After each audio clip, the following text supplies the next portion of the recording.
দক্ষিণ চব্বিশ Pargana nursing home and diagnostic owners অ্যাসোসিয়েশনের 13তম বার্ষিক অনুষ্ঠান পূর্ণলক্ষীতে প্রদীপ প্রজ্বলন ও উদ্বোধনী অনুসঙ্গীতের মাধ্যমে শুভ সূচনা হয়। দক্ষিণ চব্বিশ Pargana nursing home and diagnostic owners association গত 2012 সাল থেকে 15 জন মেম্বার নিয়ে গুটি গুটি পায়ে হেঁটে আজ 2025 সালে প্রায় 293 জন মেম্বার নিয়ে এই সংগঠন পরিচালন করছে। আর সেই দক্ষিণ চব্বিশ Pargana nursing home and diagnostic owners অ্যাসোসিয়েশনের আজ ডায়মন্ড হারবার পূর্ণলক্ষী হোটেলে 13তম বার্ষিক অনুষ্ঠানের আয়োজন করা হয়। এদিন উপস্থিত বিশিষ্ট ব্যক্তিদের সংবর্ধনার পর প্রদীপ প্রজ্বলন ও উদ্বোধনী সঙ্গীতের মধ্যে দিয়ে এই 2 দিনের অনুষ্ঠানের শুভ সূচনা হয়।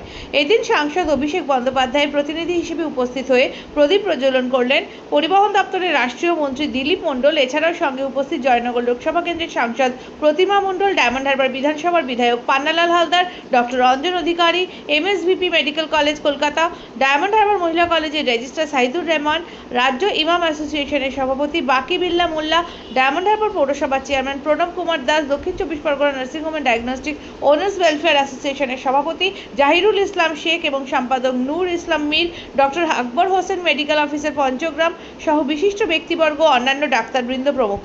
এই অনুষ্ঠানের সঞ্চালন করেন শিক্ষিকা মিতা কাঞ্জি।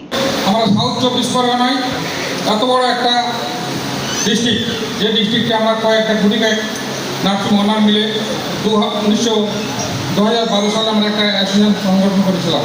তার নাম ছিল সাউথ চব্বিশ Pargana nursing and diagnostic owners association.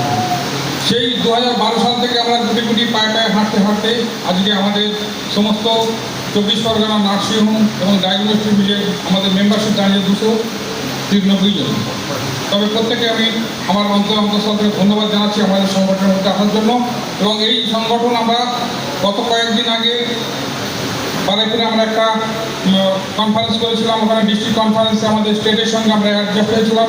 স্টেটের আমাদের একটা সংগঠন আছে যার নাম হচ্ছে all Bengal private nursing and honours association. আমরা মার্চ করেছিলাম বারাইপুরে।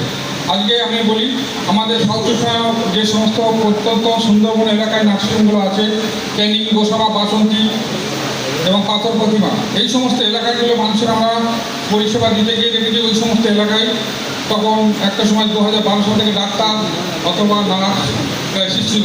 তখন কিন্তু আমাদের ছোটো ছোটো নার্সিংগুলো কিন্তু পরিষেবা দিয়ে এসছেন সরকারের পরিপূরক হিসাবে, এবং গ্রামের মানুষকে পরিষেবা দিতে দিতে আজকে ধীরে ধীরে ওরা নার্স করে আজকে জহির ভাই তো আর একদিনে 300 বেড করতে পারেন।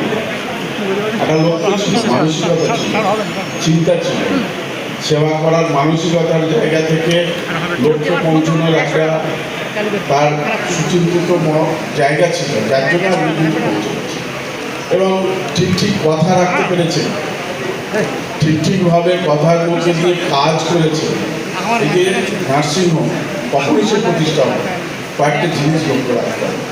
এক হলো তার পরিবেশ, কোন পরিবেশের মধ্যে নার্সিংহোমটা আছে।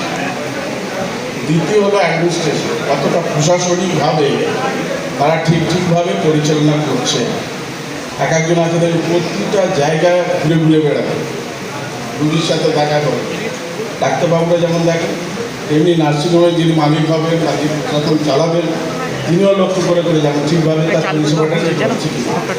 এটা হচ্ছে পরিষেবা, পরিচয়ের সাথে সাথে ব্যবহারটা কিন্তু